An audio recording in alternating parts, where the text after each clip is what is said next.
Oi, professor, tudo bem? Vou apresentar minha parte do trabalho. Eu vou falar sobre os métodos de separação de misturas heterogêneas e homogêneas. Eu vou começar pela heterogêneas. A diferença dos dois é que eles são misturas que são formadas por duas ou mais substâncias puras e a heterogênea ela é formada por duas ou mais fases e a homogênea é formada por apenas uma fase. Eu vou explicar primeiro a decantação. Ali eu só coloquei um resuminho, mas eu vou explicar como funciona. A decantação ela é formada por um líquido e um sólido que não está dissolvido, e quando deixamos a mistura em repouso por determinado tempo, o componente mais denso, que tem as suas partículas em suspensão, vai com o tempo, isso acontece pela ação da gravidade, depositando-se no fundo do recipiente. Assim, quando essa sedimentação termina, ela realiza a decantação, que é simplesmente você inclina o recipiente que contém a mistura e derrama em outro recipiente o líquido menos denso que fica na parte de cima. Bom, agora eu vou explicar a filtração. A filtração, ela pode ocorrer, que pode ser simples ou a vácuo, e é um método físico usado para separar sólidos dispersos em líquidos ou em gases. Enquanto as partículas sólidas ficam retidas no filtro, o líquido passa pelos poros e é recolhido em outro recipiente que fica posicionado logo abaixo do haste do funil. Agora eu vou explicar a ventilação. A ventilação, como escrevi ali, ela é feita pela força do vento e é um processo físico de separação de misturas heterogêneas entre sólidos que possuem densidade bastante diferentes, ou seja, que não há transformações químicas para que ocorra a separação dos componentes da mistura, onde o sólido menos denso é arrastado por uma corrente de ar aplicada sobre a mistura e há a separação dos componentes. Esse tipo de separação de mistura é muito utilizado em aplicações agrícolas, na colheita e beneficente de grãos e, por exemplo, pode ocorrer para separar os grãos sólidos mais densos das folhas e cascas que são sólidos menos densos. Agora eu vou explicar a sublimação. A sublimação é a passagem do estado sólido para o gasoso, que se dá quando a pressão do ambiente não é suficiente para friar as partículas atômicas do material e permite que eles atinjam o estado gasoso imediatamente, e o interessante é que eles não passam pelo estado líquido. E a separação magnética, ela ocorre utilizando um ímã, que é para separação em pequena escala, ou um eletroímã para a larga escala. E é possível separar a substância magnética do resto da mistura, como, por exemplo, separar a areia da limalha de ferro, a linha de costura da agulha ou o enxofre da limalha de ferro. É isso. Bom, professora, agora eu vou te explicar os métodos de separação de mistura heterogênea. E como eu te falei, a diferença entre elas é que a mistura homogênea ela apresenta uma única fase. Eu vou começar com a destilação simples, que ela consiste no processo de separação de uma mistura homogênea, que possui uma única fase, onde um soluto que está no estado sólido está disperso ou dissolvido em um solvente, no estado líquido.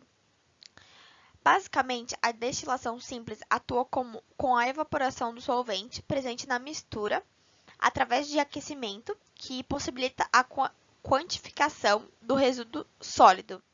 E após completa vaporização da parte líquida, esta quantificação é feita com o auxílio de balanças analíticas de precisão. E em alguns casos, o resíduo sólido se apresenta em pequenas quantidades.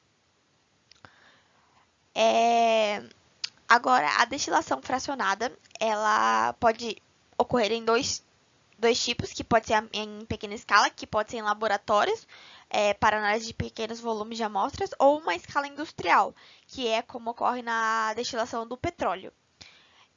Contudo, a base da técnica é a mesma, só os equipamentos que são diferentes. O processo de destilação fracionada consiste basicamente em aquecer a mistura homogênea em um recipiente apropriado, onde, de acordo com a diferença de pontos de ebulição das substâncias que compõem a mistura. As mesmas volatilizam passando por uma coluna de fracionamento, que saem através de um canal que direciona o vapor para um condensador. E neste condensador, o vapor liquefaz ao encontrar uma superfície resfriada do aparato e é coletada em outro recipiente. Esse processo acontece sucessivamente conforme as temperaturas de ebulição das substâncias que compõem a mistura são atingidas pelo aquecimento, separando dessa maneira todos os componentes das misturas em frações. Por esse motivo, o processo ele recebe o nome de destilação fracionada.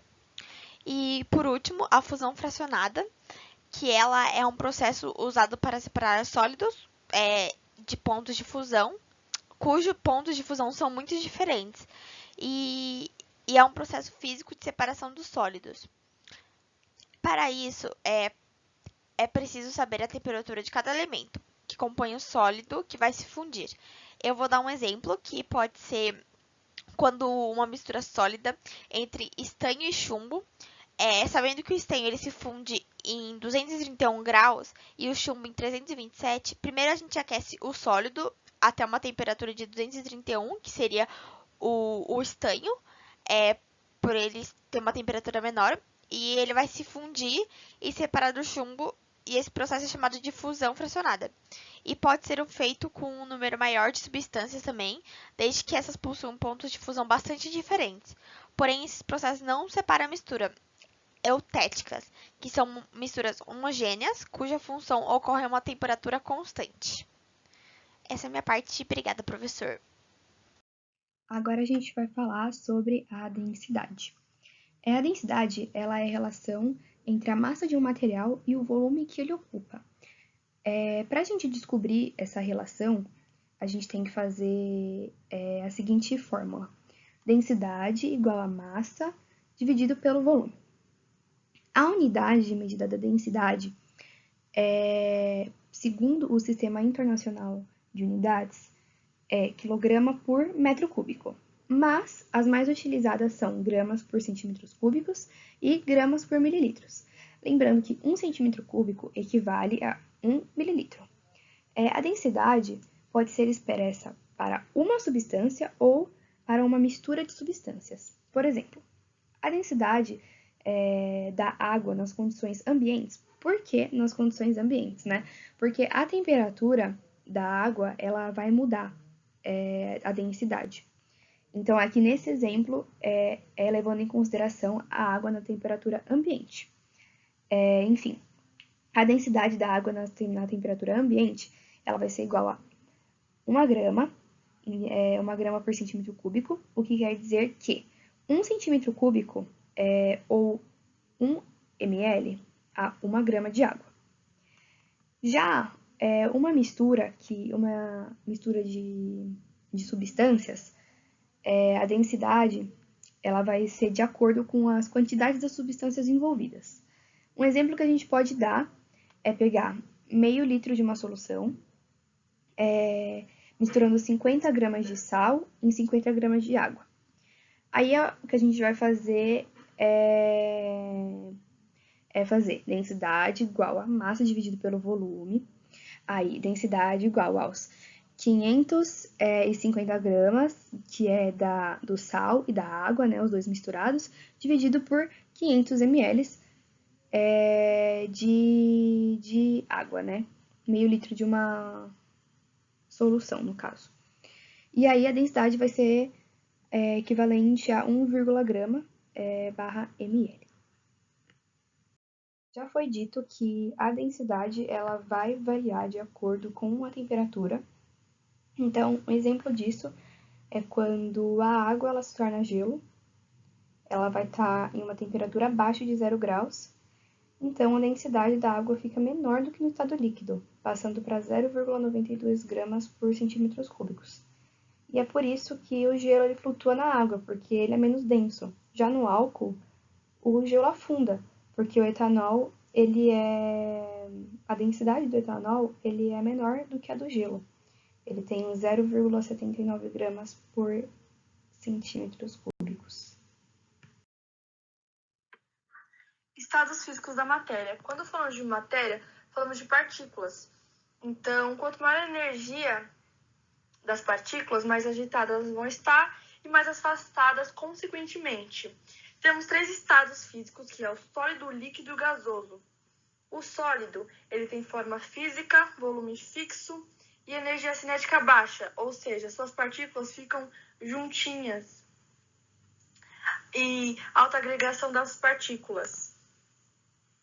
Quando falamos do líquido, a sua forma é variável, porque tanto se você colocar água num pote ou no copo, sua forma vai mudar, ela é variável, mas o volume ele é fixo. A energia cinética é intermediária, as moléculas estão mais dispersas, menos agregadas, sua agregação é intermediária também.